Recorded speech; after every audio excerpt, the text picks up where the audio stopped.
Friend, welcome back my YouTube channel Roshni की पाठशाला। तो आज के इस क्लास में मैं लेकर आई हूँ आपके लिए प्रयोगशाला परिचारक भर्ती परीक्षा 2025 के लिए छत्तीसगढ़ की अर्थव्यवस्था संबंधित इंपॉर्टेंट एमसीक्यू क्वेश्चन आंसर। ठीक है, तो ध्यान से देखिएगा। और CGJK का ये क्लास 11 है, ठीक है, जिसमें हम देखने वाले हैं छत्तीसगढ़ की अर्थव्यवस्था संबंधित इंपॉर्टेंट 35+ एमसीक्यू क्वेश्चन आंसर। तो ध्यान से देखिएगा, सारे क्वेश्चन इंपॉर्टेंट है और 2024-25 के आंकड़ों के अनुसार है। ठीक है, अभी तक आपने प्रीवियस क्लासेस नहीं देखा है तो जाकर प्लेलिस्ट में देख लीजिएगा। प्रयोगशाला परिचारक भर्ती परीक्षा के नाम से बनाया गया है प्लेलिस्ट, जिसमें आपको साइंस और इंडियन जीके से संबंधित क्लासेस मिलेंगे टॉपिक वाइज। और छत्तीसगढ़ जीके का अलग से प्लेलिस्ट बनाया गया है CGJK के नाम से। उसमें आपको छत्तीसगढ़ जीके का सारे इंपॉर्टेंट क्लासेस जो है आपको टॉपिक वाइज देखने को मिलेंगे। ठीक है, और वीडियो पसंद आता है तो प्लीज़ वीडियो को जरूर लाइक कीजिए और ज़्यादा से ज़्यादा शेयर कीजिए अपने दोस्तों में। और अभी तक मेरे चैनल को सब्सक्राइब नहीं किया है तो सब्सक्राइब कर लीजिएगा, साथ ही बेल आइकन जरूर प्रेस कीजिए ताकि आने वाली वीडियो का नोटिफिकेशन आपको मिलता रहे। पहला क्वेश्चन हम देख लेते हैं, अवध कमर्शियल बैंक की क्या विशेषता थी? तो इसका राइट आंसर हो जाएगा, यह भारतीय द्वारा संचालित पहला बैंक था। स्पष्टीकरण हम देख लेते हैं, यह बैंक भारतीय द्वारा स्थापित और प्रबंधित पहला वाणिज्यिक बैंक था। इसकी स्थापना 1881 में फैज़ाबाद में हुई थी और 1958 में ये बंद हो गया था। निदेशक मंडल पूरी तरह से भारतीयों से बना था। ठीक है, नेक्स्ट हम देख लेते हैं, पूर्ण रूप से देश का पहला भारतीय बैंक कौन सा था? तो इसका राइट आंसर हो जाएगा पंजाब नेशनल बैंक था।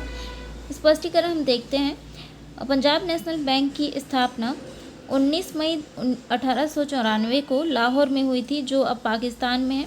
इसकी स्थापना लाला लाजपत राय और उनके साथियों ने की थी और यह पहला भारतीय बैंक था जिसका प्रबंधन और स्वामित्व पूरी तरह से भारतीयों के हाथ में था। PNB का जो उद्देश्य है स्वदेशी आंदोलन को बढ़ावा देना था और भारतीयों को वित्तीय सेवाएं प्रदान करना था। आज PNB भारत के सबसे बड़े और सबसे पुराने बैंकों में से एक है। नेक्स्ट क्वेश्चन है, भारतीय रिजर्व बैंक की स्थापना कब हुई थी? तो इसका राइट आंसर हो जाएगा 1935 में हुई थी। स्पष्टीकरण हम देख लेते हैं, भारतीय रिजर्व बैंक यानी कि RBI की स्थापना 1 अप्रैल 1935 को हुई थी और यह भारतीय रिजर्व बैंक अधिनियम 1934 के प्रावधानों के अनुसार की गई थी। मूल रूप से यह एक निजी स्वामित्व वाला बैंक था, लेकिन 1949 में इसका राष्ट्रीयकरण कर दिया गया और यह पूरी तरह से भारत सरकार के स्वामित्व में है। और भारतीय रिजर्व बैंक का मुख्यालय कहाँ पे है? मुंबई में है। नेक्स्ट है, भारतीय रिजर्व बैंक के पहले भारतीय गवर्नर कौन थे? तो इसका राइट आंसर हो जाएगा CD देशमुख थे। CD देशमुख की अगर हम बात करें तो इनका पूरा नाम है सर चिंतामन द्वारकानाथ देशमुख। एक भारतीय सिविल सेवक थे। 1943 में ब्रिटिश राज अधिकारियों द्वारा भारतीय रिजर्व बैंक के गवर्नर नियुक्त किए जाने वाले पहले भारतीय थे। बाद में इन्होंने केंद्रीय मंत्रिमंडल 1950 से 1956 में वित्त मंत्री के रूप में कार्य किया। नेक्स्ट क्वेश्चन है, भारतीय स्टेट बैंक की स्थापना किस समिति की संस्तुति पर हुई थी? तो इसका राइट आंसर हो जाएगा AD गोरावाला समिति के संस्तुति में हुई थी। स्पष्टीकरण हम देखें तो 1951 में भारत सरकार ने AD गोरावाला की अध्यक्षता में एक समिति का गठन किया गया, जिसका उद्देश्य लोक प्रशासन में सुधारों की सिफारिश करना था। 1952 में AD गोरावाला की अध्यक्षता वाली एक समिति ने बैंकों के राष्ट्रीयकरण और इंपीरियल बैंक ऑफ इंडिया का नाम बदलकर स्टेट बैंक ऑफ इंडिया करने की सिफारिश की। नेक्स्ट क्वेश्चन हम देख लेते हैं, राष्ट्रीय स्टॉक एक्सचेंज की स्थापना किस समिति की सिफारिश पर हुई? तो इसका राइट आंसर हो जाएगा फेरवानी समिति। नेक्स्ट है, वर्ष 2023-24 के दौरान सेवा क्षेत्र में कितनी वृद्धि आंकलित है? तो इसका राइट आंसर हो जाएगा 10.43%। नेक्स्ट है, वर्ष 2024-25 में प्रचलित भावों पर GSDP का अनुमानित बाजार मूल्य वर्ष 2023-24 से कितने प्रतिशत अधिक है? तो इसका राइट आंसर हो जाएगा 10.89%। नेक्स्ट क्वेश्चन है, वर्ष 2024-25 के लिए स्थिर भाव पर राज्य में कृषि क्षेत्र की अनुमानित वृद्धि कितनी है? तो इसका राइट आंसर हो जाएगा 5.38% है।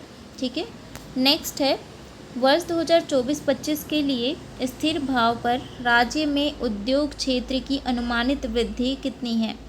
तो इसका राइट आंसर हो जाएगा 6.92% है छत्तीसगढ़ राज्य में। वर्ष 2024-25 के लिए स्थिर भाव पर राज्य में सेवा क्षेत्र की अनुमानित वृद्धि कितनी है? तो इसका राइट आंसर हो जाएगा 8.54% है। और सारे जो क्वेश्चन मैंने लाए हैं, ठीक है, ये डाटा से कलेक्ट करके जो है आपको प्रोवाइड किया जा रहा है एमसीक्यू क्वेश्चन, ठीक है, जो आपके एग्ज़ाम के लिए बेहतर होगा। सारे क्वेश्चन के जो आंसर हैं आपको रट लेने हैं, आपके एग्ज़ाम में पूछा जा सकता है।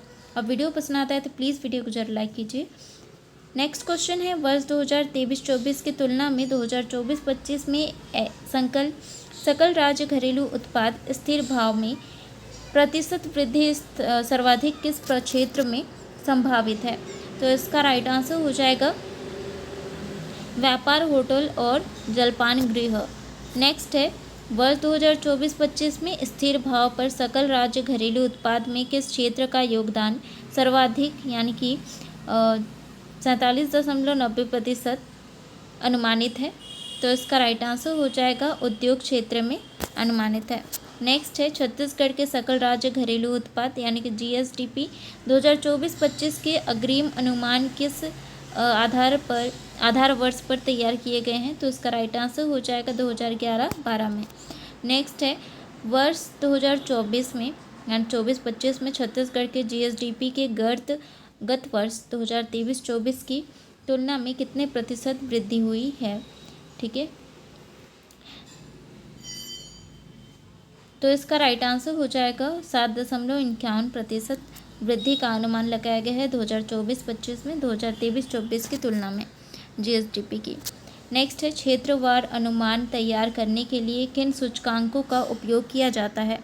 तो इसका राइट आंसर हो जाएगा औद्योगिक उत्पादन सूचकांक, थोक मूल्य सूचकांक, कृषि फसलों के प्रथम अग्रिम अनुमान और आदि। नेक्स्ट हम देख लेते हैं, इसकी हम व्याख्या देखते हैं। क्षेत्रवार अनुमान तैयार करने के लिए सूचकांकों से जो है बाह्य गणन के आधार पर जो है किया जाता है, जैसे कि औद्योगिक उत्पादन सूचकांक वित्तीय वर्ष के प्रथम 8 से 9 माह के थोक मूल्य सूचकांक को लेकर, कृषि फसलों के प्रथम अग्रिम अनुमान से और पशुधन के उत्पादन लक्ष्य से और वानिकी विभाग के लक्ष्य, सूचीबद्ध कंपनियों का वित्तीय प्रदर्शन की प्रवृत्ति, राज्य सरकार के बजट लेखा, बिक्री कर, बैंक के अग्रिम और क्रेडिट लेखा, रेल एवं वायु यातायात, आगम निर्यात, यात्री संख्या और स्टाम्प शुल्क और पंजीकृत वाहनों की संख्या की जानकारी आदि के द्वारा जो है सूचकांक तैयार किया जाता है। नेक्स्ट हम देख लेते हैं स्थिर भाव पर कृषि 2023-24 के दौरान कृषि एवं संबद्ध क्षेत्र में कितनी वृद्धि परिलक्षित हुई है? तो उसका राइट आंसर हो जाएगा 3.03% वृद्धि हुई है। स्थिर भाव पर कृषि क्षेत्र के अंतर्गत मत्स्य क्षेत्र में वर्ष 2023-24 में कितनी वृद्धि दर्ज की गई है? तो इसका राइट आंसर हो जाएगा 12.01% वृद्धि दर्ज की गई है। नेक्स्ट है स्थिर भाव पर वर्ष 2023-24 में उद्योग क्षेत्र में कितनी वृद्धि अनुमानित है? तो इसका राइट आंसर हो जाएगा 4.47%। स्थिर भाव पर उद्योग क्षेत्र के अंतर्गत खनन और उत्खनन क्षेत्र में कितनी वृद्धि दर्ज की गई है? तो खनन और उत्खनन क्षेत्र में 10.23% जो है वृद्धि दर्ज की गई है। व्यापार, होटल, जलपान गृह क्षेत्र में वर्ष 2023-24 में कितने प्रतिशत वृद्धि हुई? तो 2023-24 में कितनी प्रतिशत वृद्धि हुई थी? तो इसका राइट आंसर हो जाएगा 21.99%। प्रचलित भाव पर वानिकी एवं पशुधन क्षेत्र में कितनी वृद्धि अनुमानित की गई है?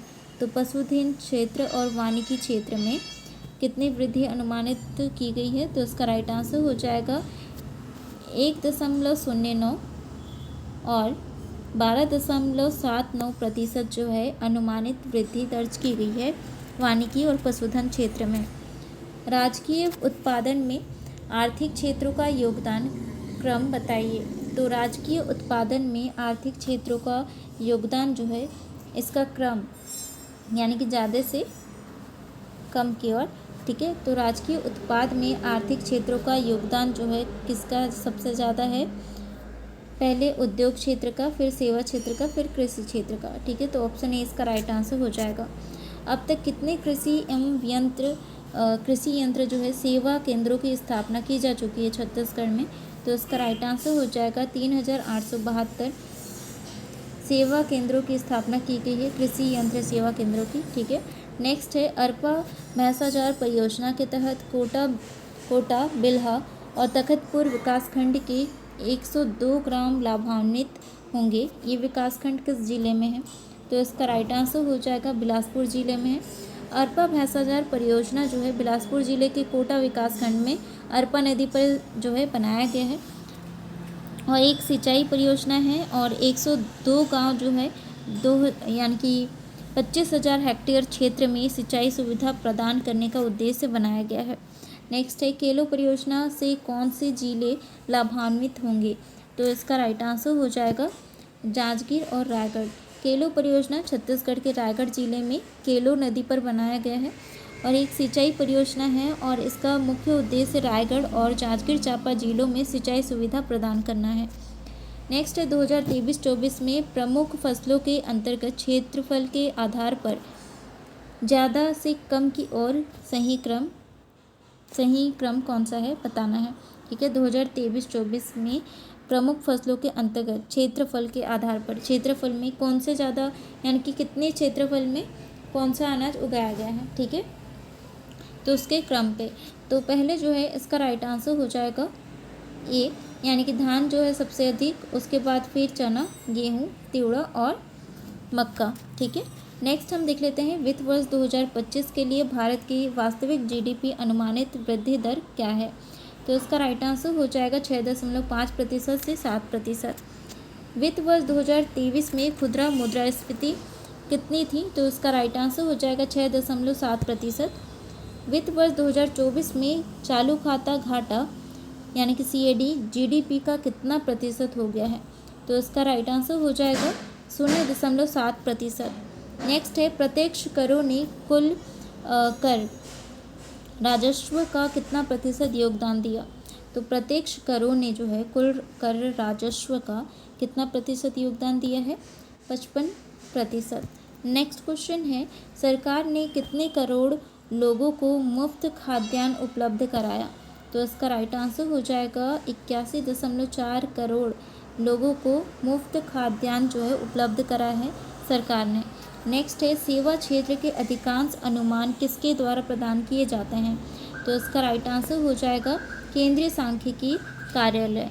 नेक्स्ट है सेवा क्षेत्र के अंतर्गत स्थावर संपदा इत्यादि क्षेत्र में कितनी वृद्धि हुई है, तो इसका राइट आंसर हो जाएगा 8.22%। नेक्स्ट क्वेश्चन है परिवहन भंडार एवं संचार क्षेत्र में कितनी वृद्धि हुई है, तो इसका राइट आंसर हो जाएगा 7.64% वृद्धि हुई है परिवहन भंडार और संचार क्षेत्र में। नेक्स्ट है वर्ष 2023-24 में प्रति व्यक्ति आय कितनी थी, तो इसका राइट आंसर हो जाएगा प्रति व्यक्ति आय जो है 2023-24 में कितनी थी, 1,48,922 रुपये थी, ठीक है, प्रति व्यक्ति, जो कि 2024-25 में प्रति व्यक्ति आय जो है 9.37% की वृद्धि दर्ज की गई है, ठीक है, अगर 2024-25 के उपलक्ष्य में पूछा तो। नेक्स्ट है 2024-25 में छत्तीसगढ़ के सकल राज्य घरेलू उत्पाद में किस उद्योग समूह की वृद्धि दर सर्वाधिक रही है, तो इसका राइट आंसर हो जाएगा अनुमानित दर, ठीक है। तो इनमें से जो है विकल्प में दिए गए हैं उनमें से सबसे ज़्यादा जो है वृद्धि दर सर्वाधिक रही है संचार एवं प्रसारण सेवा से संबंधित, ठीक है। संचार 2024-25 में संचार और प्रसारण सेवा से संबंधित की वृद्धि दर जो है 11.49% रही है, जबकि पशुपालन में 10.02%, अन्य सेवाओं से संबंधित जो है 7.76%, लोक प्रशासक जो है में 5.98% वृद्धि दर सर्वाधिक, यानी कि वृद्धि दर जो है अनुमानित दर्ज की गई है। ठीक है, नेक्स्ट हम देख लेते हैं वर्ष 2024-25 में खनन तथा उत्खनन क्षेत्र की अनुमानित वृद्धि दर क्या है। तो इसका राइट आंसर हो जाएगा 6.32%। ठीक है, तो आशा करती हूँ आज का जो क्लास है आपके लिए काफ़ी हेल्पफुल रहा होगा, और ऐसे ही इंपॉर्टेंट क्लासेस के लिए आप मेरे चैनल को सब्सक्राइब कर सकते हैं। साथ ही बेल आइकन जरूर प्रेस कीजिए ताकि आने वाली वीडियो का नोटिफिकेशन आपको मिलता रहे। मिलते हैं नेक्स्ट क्लास में। अगर आपको इसका PDF नोट्स चाहिए तो आप टेलीग्राम ग्रुप ज्वाइन कर सकते हैं। टेलीग्राम ग्रुप का लिंक डिस्क्रिप्शन बॉक्स में दिया गया है। मिलते हैं नेक्स्ट क्लास में।